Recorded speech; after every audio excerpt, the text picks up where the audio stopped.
Voice of Rajesh நண்பர்களுக்கு வணக்கம்.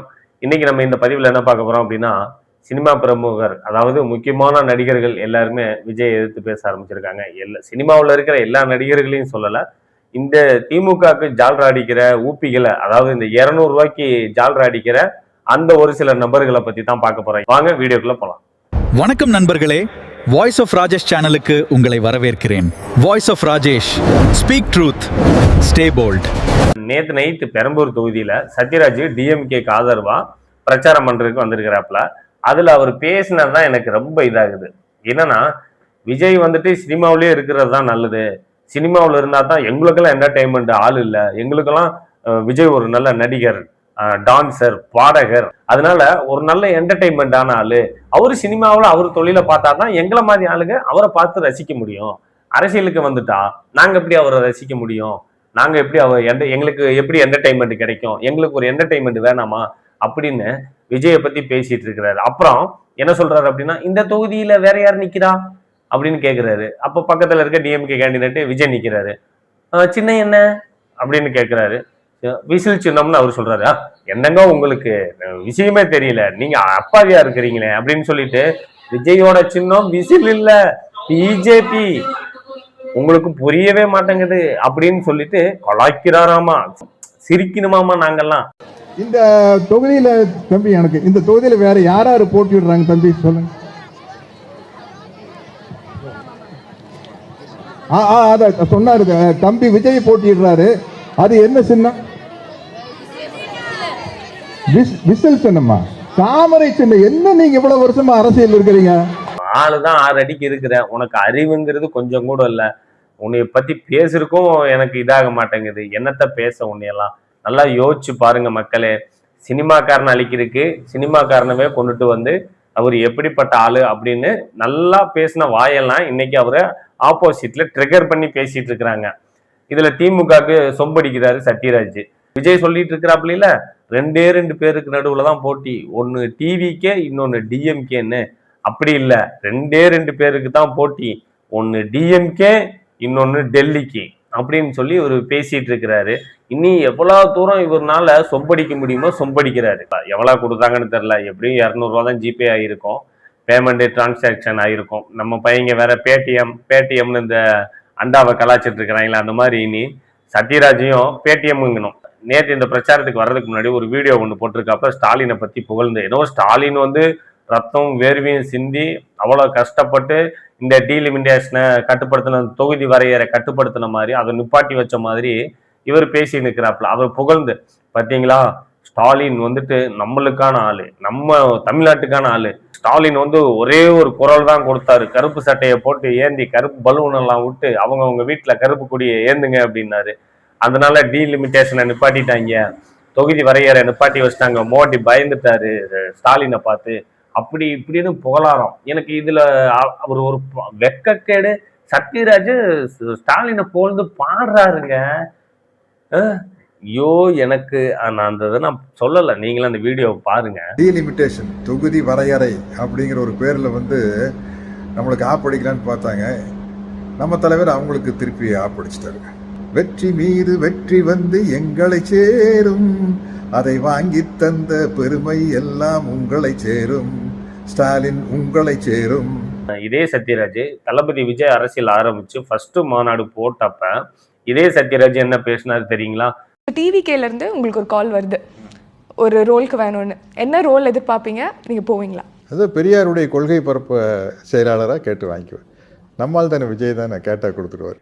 வெக்கமே இல்லாம நான் கொள்கை பரப்பு, பெரியாரோட கொள்கை பரப்பு செயலாளர் கேட்டேன், பெரியாரை வந்து உலகம் ஃபுல்லாக கொள்கை அவர் புகழ பாடுவேன் அப்படிங்கிற மாதிரி சொல்லி நிற்கிறாரு. அதான் சொல்றேன், எலும்பு இல்லாத நாக்கு எங்க வேணா எப்படி வேணா பேசும், எப்படி வேணா ட்விஸ்ட் அடிச்சு பேசுங்கிறதுக்கு இவங்கெல்லாம் ஒரு உதாரணம். சத்யராஜ் நான் என்ன கேட்கிறேன் அப்படின்னா, சினிமாவில் இருக்கிறவன் அரசியலுக்கு வரக்கூடாது அப்படின்னா, நீ என்ன வெங்காயத்துக்கு நீ சினிமாக்காரன் தானே, நீ எதுக்கு இப்போ வந்த, நீ ஏன் வந்து பிரச்சாரம் பண்ற, உன்னை இவங்க எதுக்கு இவங்க கூப்பிட்டாலும் நீ நல்ல மானம் உள்ள தமிழனா இருந்தீன்னா நீ எதுக்கு வெளியே வந்து பிரச்சாரம் பண்ற? சினிமாக்காரன் பிரச்சாரம் பண்ணக்கூடாது, சினிமாக்காரன் அரசியலுக்கே வரக்கூடாதுன்னா சினிமாக்காரன் பிரச்சாரத்துக்குமே வரக்கூடாது, நீ ஏன் வர்ற? திமுகவுக்கு ஒண்ணுன்னா சொம்படிக்கிறதுக்கு எல்லா சினிமாக்காரங்களும் வர்றீங்களே, எல்லாத்தையும் சொல்லல, சாரி, ஒரு சில குறிப்பிட்ட ஆளுங்க எல்லாம் இருக்கிறாங்க இந்த திமுக சொம்படிக்கிறதுக்கு. அவங்க எல்லாருமே வர்றீங்களே ஏன்? நல்லா முட்டு கொடுக்குறீங்க திமுகவுக்கு, என்ன நல்லா முட்டு கொடுக்குறீங்க. இதே சத்யராஜ் 2 வயசு குழந்தைக்கு பாலியல் டார்ச்சர் கொடுத்தான்ல, அப்ப எங்க போன? கொலை, கொள்ளை, கற்பழிப்பு, கஞ்சா எங்க பார்த்தாலும் புழக்கத்துல இருக்கு. இதனால நிறைய கொலை கொள்ளையெல்லாம் நடக்குது. நேத்து மக்களே, ஒரு பொண்ணு, காலேஜ் படிக்கிற பொண்ணு, உள்ள எக்ஸாமுக்கு படிச்சுட்டு இருக்க ஒரு பொண்ணு சென்னையில வீடு பூந்து கஞ்சா போதையில வெட்டியிருக்கான் அந்த பொண்ணை. தலையில, பின்னாடி முதுகுல, கையில, கால்லாம் வெட்டியிருக்கான் போதையில, கஞ்சா போதையில. இதுக்கெல்லாம் யாரு காரணம்? ஸ்டாலின் ஆட்சி தான் காரணம். நம்ம பேசுறோம், நம்ம ஆதங்கப்படுறோம், நம்மளால என்ன பண்ண முடியும்? ஒரு வீடியோ போட முடியும், அவனுக்கு எதிராக ஒரு கண்டனம் தெரிவிக்க முடியும், ஓட்டு போடுற அன்னைக்கு நம்ம உரிமையை காமிக்க முடியும். அடுத்த ஆளு பிரகாஷ்ராஜ், இந்த சேகர் பாபு பக்கத்துல உட்காந்துருக்காப்புல, பிரஸ் மீட் நேற்று கொடுத்துட்டு இருக்கிறாங்க. சேகர் பாபு பின்னாடி உட்காந்துருக்காப்புல, இவர் பிரஸ் மீட் கொடுத்துட்டு இருக்கிறாரு. சேகர் பாபு கிட்ட பக்கத்துல, எல்லாம் கரெக்டா பேசிட்டுனா, கரெக்டா தானே பேசியிருக்கேன் அப்படின்னு சொல்லி கேட்கிறாப்புல சேகர் பாபு கிட்ட. சேகர் பாபு சொல்றாப்புல, இந்த ஆட்சி கொஞ்சம் நல்லா இருக்கு, கொஞ்சம் உப்புமா சேர்த்தி இருக்கு, கொஞ்சம் உங்களால முடிஞ்ச கொஞ்சம் அந்த இதெல்லாம் போட்டு கலந்து கொஞ்சம் அடிச்சு விடுங்க அப்படிங்கிற மாதிரி சொல்றாப்புல. மாற்று வசனம் அப்படிங்கறதெல்லாம்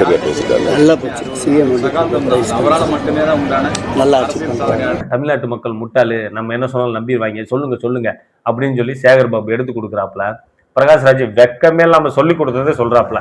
பிரகாஷ்ராஜ் பேசுறது, விஜயை பத்தி பேசுனது அத்தனையுமே இந்த சேகர் பாபு இவங்க சொல்லி கொடுக்கறத வச்சு, அதை நம்மளுக்கு ஓப்பனா தெரியுது, பக்கத்திலே கேட்கிறாரு, நீங்க சொல்லி கொடுத்ததெல்லாம் சொல்லிட்டேன்ல அப்படிங்கிற மாதிரி சொல்றாப்புல. அதே மாதிரி இவரும் சொல்றாப்புல, சேகர் பாபு கொஞ்சம் இந்த ஆட்சி நல்லா இருக்கு அப்படி இப்படின்னு ஸ்டாலினை புகழ்ந்து பேசுங்க அப்படின்னு சொல்றாப்புல. இதெல்லாம் நம்ம கண் கூட ஓப்பனா பார்த்துட்டு இருக்கிறோம். இதே நம்ம மீடியா எதுவுமே இல்லாத காலத்துல நம்ம இருக்கோம், நம்ம அப்பா அம்மா, நம்ம தாத்தன் பாட்டி இவங்கெல்லாம் இருக்கிறப்ப இந்த திமுக காரங்க எப்படி எல்லாம் ஏமாத்திருப்பாங்க. மீடியா இருக்கிறப்பயே நம்மளை இந்த உருட்டுறாங்க, மீடியாவில் இல்லாத காலகட்டத்துல நம்மளை எப்படி எல்லாம் ஏமாத்திருப்பாங்க யோசிச்சு பாருங்க.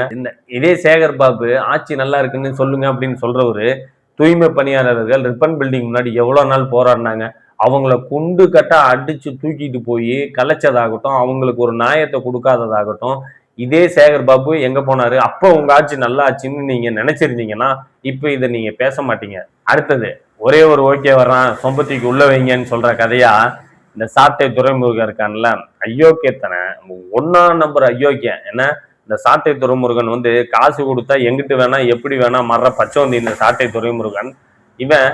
இவன் வீடு, நான் முன்னாடியே நிறைய வீடியோல சொல்லிட்டு இருக்கிறதான், விஜயை பத்தி பேசினா மட்டும்தான் இவனுக்கு வியூஸ் வருது. ஏன்னா விஜயை திட்டி பேசினா தான் சப்போர்ட் பண்ற அந்த ஆதரவாளர்கள் எல்லாருமே இவன் வீடியோ பார்ப்பாங்க, விஜயை பத்தி சாட்டை கிளின்னு கிழிச்சுட்டாப்ல, தொங்க விட்டுட்டாப்ல அப்படின்னு.